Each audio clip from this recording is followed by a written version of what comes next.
Welcome, everyone, to the Next in Leadership, the interview. We have Ryan Hill here today. And this Next in Leadership interview is going to be a process where we talk about the leadership journey of those we interview each and every week and really learn about how they have led self, lead others, and then ultimately lead organization. And then hopefully there's some key takeaways and tips so that each of you can go apply those in your lives and along your leadership journey as you endeavor to be the next in leadership. And so with that being said, Ryan, thank you for joining us this week, and we'd love to hear a little bit how you would define your leadership journey as we're getting started.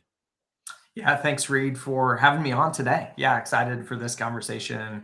When I think back to kind of my leadership journey, I played a lot of sports growing up, and I think even in those early ages began to take on roles of responsibility and point guard on a basketball team, quarterback on a football team. And for me, I think one of the patterns that's been true is while there are some leaders who see leadership opportunity and say, like, raise their hand and say, I want to pick the kickball team, I want to be in that role.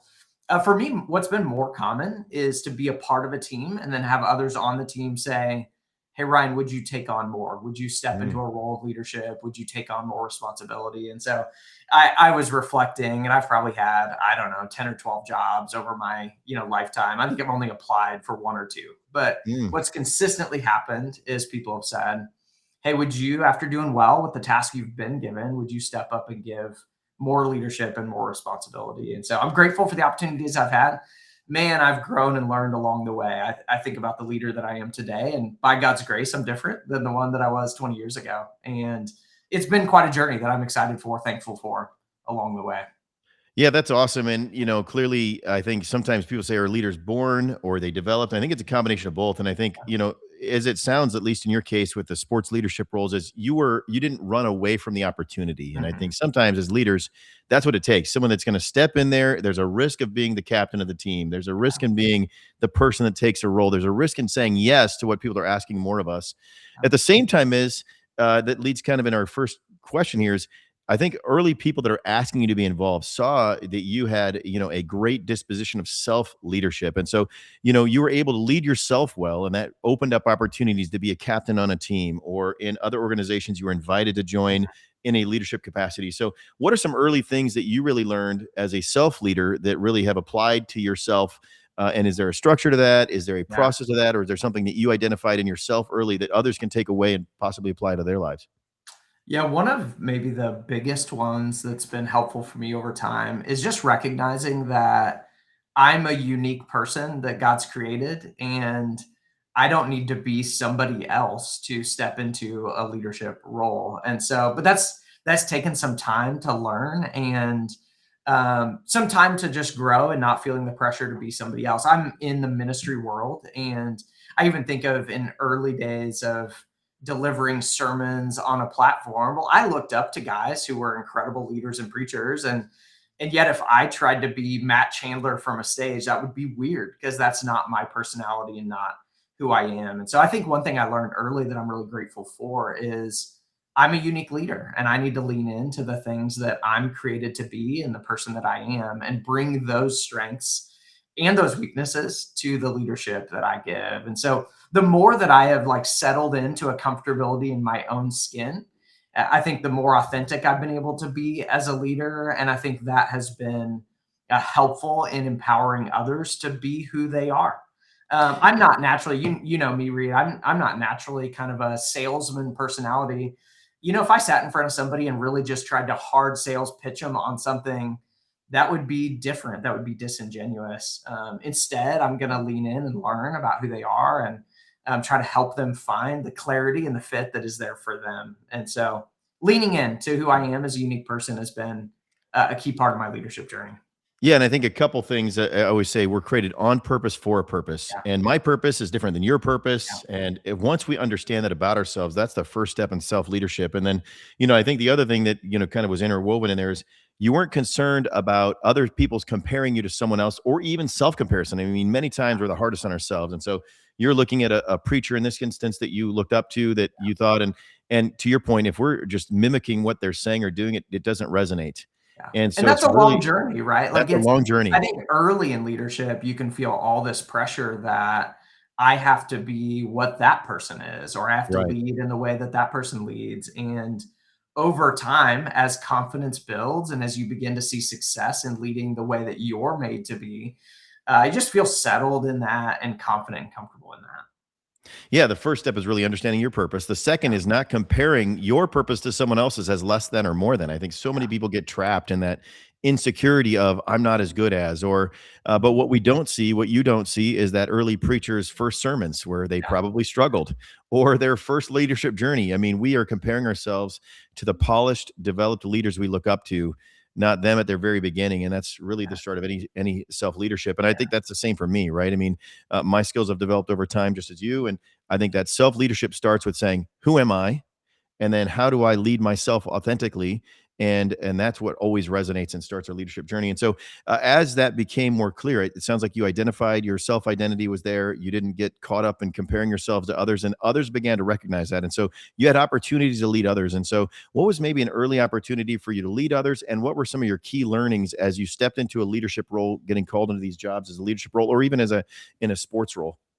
yeah. When I think about my early days in the business world, so I worked as a CPA for almost a decade, and one of the things that the firm kind of tapped me on the shoulder early was in our recruiting processes for Mm, hiring new staff members. And that was another one of those where I felt like, most recruiters I had engaged with were kind of that hard pitch. This is the best job that could ever exist. And you're the best fit and you have to take our job. And I found for me personally, it worked much better if I would just play that curiosity role of learning mm, about who they were and giving them clarity. You'll notice in our conversation, clarity is a big deal for me. It's one of the driving factors in my leadership. And I found that if I would just provide a lot of clarity on what the job is and what it isn't, and if I would learn deeply who they were and what they're looking for, I could have an honest conversation to say, like, hey, I think this job would be a great fit for you. We'd love to have you. Or I could be honest and say, like, hey, I think there might be a firm down the street that would be a better fit for you. What I found in those conversations was it just endeared trust in the people that I was interacting with and helped them know if they did land in our firm, they knew what they were getting in relationship and working with me. And I was able to be my authentic self in it. And so, again, the more I leaned into who I was as a leader, it helped me step into those roles with confidence and be very effective. I've recruited and won a lot of people to a lot of jobs, but I have been able to do it through the way that fit most naturally for me and my leadership. Yeah, I Yeah, think in any leading others, empathy and authenticity are super critical. I think many times we think in leading others, it's authority and directive and confidence. But really, what they're looking for is someone they can identify with, that's empathetic and that can come alongside them and partner with them. And your natural curiosity is going to display empathy. I think that's a great mhm, tip for any leaders: is be curious. That's the first step to empathy. yeah, Right? I think the people that are too directive or commanding are not, curious. yeah, So that's great, and I think that was there. And to your point is, it's the exact opposite. If you had this hard sale, you'd actually probably push more people away in that mhm, recruiting role. Whereas if you were empathetic and authentic, you were drawing more people to you, and I think that's the natural role of a leader. But that's also it's sequential, right? It started with your self leadership, recognizing who you were, and you were authentic of to who you were. At which point, then you could be authentic when you're leading others. yeah, But if you're disingenuous and you don't know who you are or where you're leading, it makes you an ineffective leader, right? I think if I look across the leadership landscape and see people that lead others poorly, they don't know what they're good at or what they're not good at. So that self-assessment was a weakness for them, and that was exposed when they're leading others. And so, what are some other key tips if there's somebody that's new stepping into a leadership role that is leading others? What are some tips that you've seen, either whether it's in your direct life or seen others lead others well, that you would advise them as they're trying to be the next in leadership and step into that first leadership role, like kind of like you yeah. did or others you've seen step into those roles? Yeah, and I'll double click on that authenticity one for a minute because it really is a big deal. I really work hard that I'm the same person in every room that I'm in, Mm, right? And the right amounts of disclosure to the right people. There's wisdom and things like that, but if I have a critical evaluation of something that somebody on my staff team is doing, I need to make sure that I don't speak harshly and directly to others in one room and not give honest and clear feedback to them, directly. And so authenticity is a big deal. I want my team to feel like they can walk in and say, "Hey, Ryan, I made a mistake and I need help fixing it." I would rather them feel the freedom and the encouragement to be honest and authentic versus just try to hide and cover up something and hope I don't notice. Like, I don't think that creates a great work environment. So it's a big deal to me and to my leadership. When I think of other kind of factors that are critical for me, mission centered is really Mm, a big deal. And whether that's a for profit organization or a nonprofit organization like the one that I work for, I want my leadership to be more about what the organization needs than mm, what I personally desire. And that's a tension and that's hard, right? There are times where I may want a decision to go a certain way because I would prefer it. But if it's clear that the best thing for the mission is for me to not get my way, then as a leader, I need to have the humility that says, yeah, I didn't get my way. And that's actually what's mm, best. But I want us to be really mission centered and mission focused. If I need to go faster for the sake of the organization, then I need to push harder. If I need to slow down, chill out a little bit, mm. then I need to do that as well.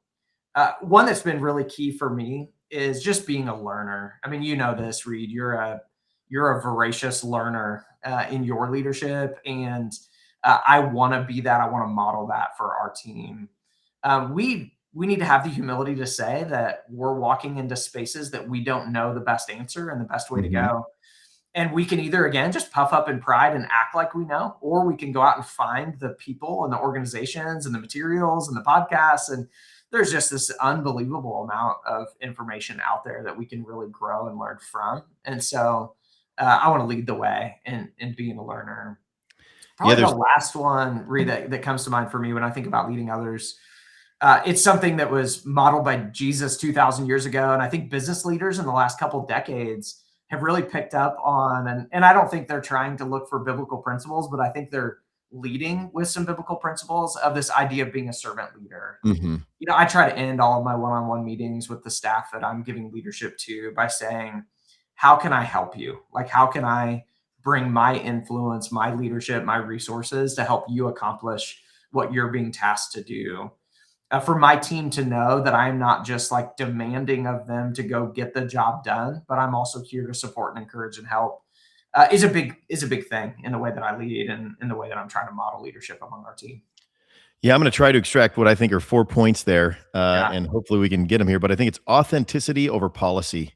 yeah, Many times we can be, as a leader, saying, "Well, here's the policy," but that's not leading authentically, yeah, right? And you can really employ politics in there, and we want authenticity over policy. The second was mission over objective, right? I mean, the overarching mission is more critical than the objective we're trying to achieve for ourselves, in other words. And if the objective does not align with the mission, we let it go. And I think that was a key element of that. And then really the success of the group over the ego, the drive of ego, I think is the third point that you kind of made there, which is, hey, I have initiatives. We all have some element of ego, and we want to at least look like we're contributing. But if we look at the holistic team solution, that is a key focus for early leaders. If they're focused on themselves and getting attention to themselves, that's not going to be successful. And then finally, this is a critical point, and I agree with you wholeheartedly on this, is we are there to serve the people that we're leading, not have them serve us. And it's that really servant leadership is them not, I think there's this misnomer that the people that work for us are serving us. No, it's the exact opposite. Our job is to serve them. And those are kind of the 4 points. So again, authenticity over policy, mission over objective, and then certainly, team over ego. And then of course, serving others versus them serving us. And so I mean, those to are your all point, critical Reed, leadership points. I think leadership through policy, and obviously in large organizations, we do have to have a certain number of policies. That's good leadership. Mhm. But I think often if we default towards, hey, there's a problem, let's put a new policy, it's actually Right. maybe just kind of lazy in leadership. I'm like, Yeah. no, if that staff person is struggling with something, I should just go address the thing they're struggling with, not implement a company wide policy that's just going to be a lazy form of leadership. It's just really seeing both the people we're serving in our organization, but also the people that are tasked with leading and doing the job as, and we are here to serve and help support them, knowing that if they feel cared for, seen, led well, they're going to give their all to see this mission accomplished. And that's really what we're after. Yeah, and I think the challenge as we're developing in our leadership is we see all of these alternatives, right? Policy and ego and myself over others. We see those as what's publicly deployed as what is leadership, right? And Mhm. yet the success, the individual, the things we're talking about are private. And I think that's part of this whole next in leadership is saying what you may be seeing publicly or is being pushed as a narrative isn't effective. That's Mhm. just what's communicated. And sometimes we got to break those two things down to recognize what's effective, and Yeah. that's why this whole interview is set up. And so that leads to that third step, right? And so now we start leading others and maybe small teams of others. But then at some point it becomes an organization, right? Yeah. And there's multi layers of leadership as an organization, and there's multiple fronts. So you have constituents externally, you have leaders internally, and you have objectives that you're managing as well. And so those are multiple dynamics. And I've seen leaders that have taken a small team leadership where they're leading others and then stepped into organization and they realize that's a whole nother scale and they struggle. And so what are some things that you have learned as you've stepped into a large multi-state organization? You're leading 45 different smaller ministries that are growing, right? 20,000 people that are attending on a weekly basis, and so that's now an organization, right? You can't touch all those people on a regular basis, but you're making decisions that affect those people over Yeah. time. And so, as you lead others now in an organization, what is the step from leading others in a small team to now leading an organization that you've learned over time that might help others who are trying to step into that role over time? Yeah, one of them, again, is just the soft side of it of recognizing we are leading something that for most of us, we've never led before. And so the Mm, right level of humility that says, I need to keep being a learner, I need to keep mhm, being a servant type leader.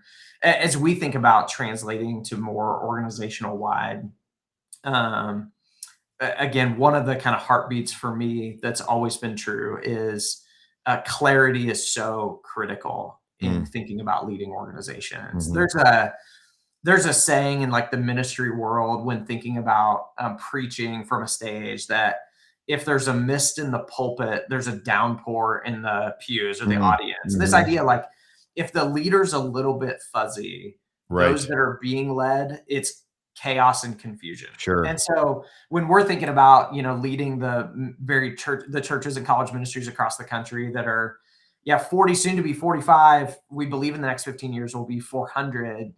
We've got to get clarity at the central Mm, office and the central strategy and leadership. And so that's been much of my journey in these last 4 years in my particular role at the central office is, hey, this thing that's been happening pretty organically over the last 15 years or so, how do we bring the right systems and structures to be able to communicate with clarity?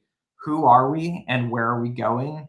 What are we not going to sacrifice and lose as we grow? And what do we need to adapt to and modify to see this thing go to more broad scale? And so bringing clarity in what we're doing, what we're about, bringing clarity and accountability with expectations is a big deal, right? I've found in leading organizations that the various leaders inside of that organization, they would prefer to know they're doing a bad job versus not know how they're doing at all, even if they're doing a right. great job, right? They want to know, am I performing up to the expectations that are there for me? And so it's really critical in staff management, organizational leadership to bring expectations, accountability, clarity with kindness and with care in the way that we lead those people. But clarity is a big part of what we need to do organizationally. Yeah, and I think the other thing is you get to scale and obviously we're working closely together on some of that. Mhm, What you don't see is the impact of a decision that makes a lot of sense as an individual mhm. can still work as others, but then really breaks down at an organizational level. And I just think of something as simple as lunch. Right? If we're buying lunch ourselves, and this is just tangible for us to think about as we're walking through it. If we're buying lunch ourselves, we can eat when we're hungry. We can eat Mhm. where we want to eat, and we go from there. And then, as we get together, we always order lunch, and then it's like, all right, everybody gets their own menu, and we're all fine from the same place, I think. Uh-huh. But if you look, we all order different sandwiches, and there's 5 to 7 of us. But if Mhm. we went to the 20,000 people, right? I mean, there would not be a truck that probably one single truck that could bring 20,000 Yeah. meals, right? And so that doesn't work. You can't have Mhm. everybody individually order at that scale. And I think that's a hard thing to see over time. And so you need clarity of what is our mission? Our mission is that we're all fed, Mhm. not that we get our preference. And Yeah. so I think at scale, clarity is around saying, hey, the mission supersedes preference. Yeah. And at an individual level, I think preference can supersede mission because it's just one person. It's somewhat blended at others, but there's clarity of mission. Hey, we're only here for this purpose, and I think SALT, the organization that you're leading, has clarity around that purpose, right? It's really focused on these college age students while Mhm. they're there. There's clarity around the daily and weekly. That's what kind of drew me to your organization, Yeah. and I think there's a lot of structure there. However, as you add from 45 campuses to 400, what is even more specific, right? We have to be even more detailed with our plan. And I think that's another trap at organizational scale. We think that the bigger it is, the more people there is, the less details we need. It's the exact opposite, right? I Mhm. mean, if you're producing a movie, if you're producing a home video, you just start your camera and you Right. start rolling and see what happens. If you're producing a large scale global movie, every second, every motion is planned. And that's what happens at Yeah. organizational structure. And that requires clarity of role to Mhm. further take it, and clarity of uh, defined role Mhm. and what that contributes to the organization, and that's a Yeah. lot of planning and effort Yeah. there, to your point, and I think that's Yeah. super valuable for sure. In our organization, what started as a few friends doing ministry together, it was a Mhm. lot relational. It was a lot kind of intuition, driven leadership. And I'm really grateful for that. That started something and sparked movement and momentum. As we've further clarified what our target and goal is, it's become really obvious to us that while we still want to be really relational, while we still want to be great friends, the mission of what we're doing together has to be the thing that we are all rallying around and Mm. laser focused on. And so as people are building businesses and nonprofit and for-profit organizations, as that thing grows and scales, the simplicity and clarity becomes demanded, that you have to have the same target.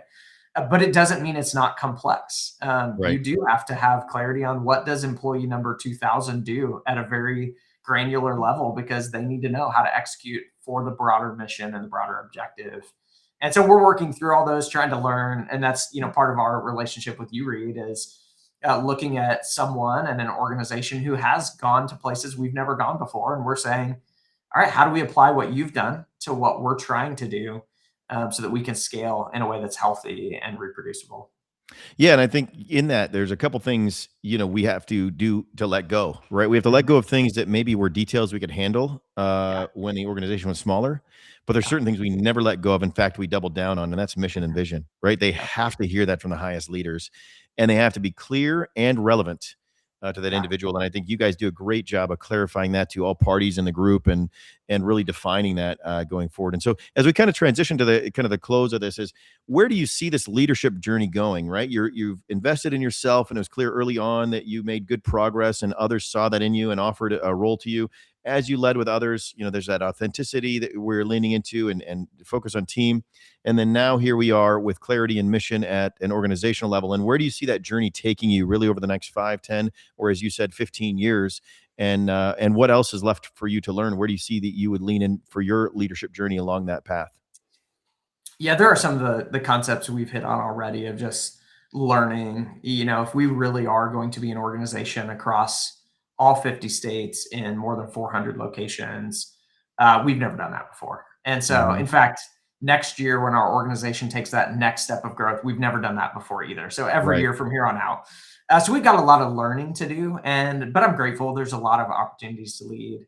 I think for me, one of the big priorities with our organization, we're not solely focused on what happens over the next 5, 10, 20 years.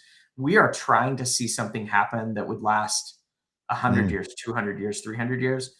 And with certainty, I'm not going to be around. And Yeah. our current leadership team will not be around in those days. And so, what is critical for us is that we look at who's next, right?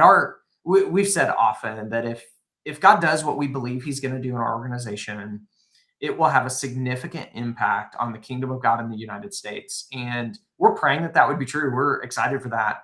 But we want that to be true, but the names and the people to Mm. not be known, right? We would rather God get the credit for that and the glory for that.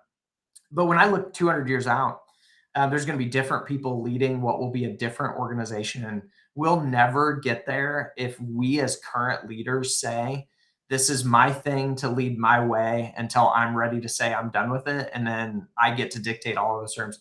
We constantly have to have our kind of eyes open and looking out to say, okay, who's 10 years behind? Who's 15 years behind me? Who are those young up and coming leaders that we can invest a significant amount in the next 15, 20, 25 years?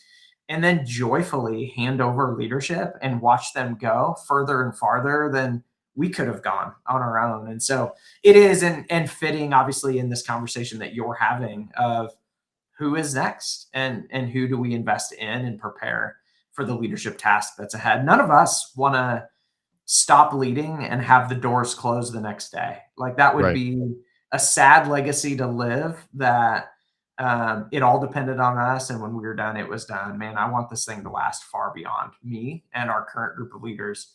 But we've got to invest in the next generation if we're going to do that. Yeah, and I think that's why an organization, leading an organization is critical because the organization transcends us. We have our own, no one's going to lead self. That's our job, right? And then as we lead others, someone's going to fill that role, but they have to do so as part of an organization to fill that.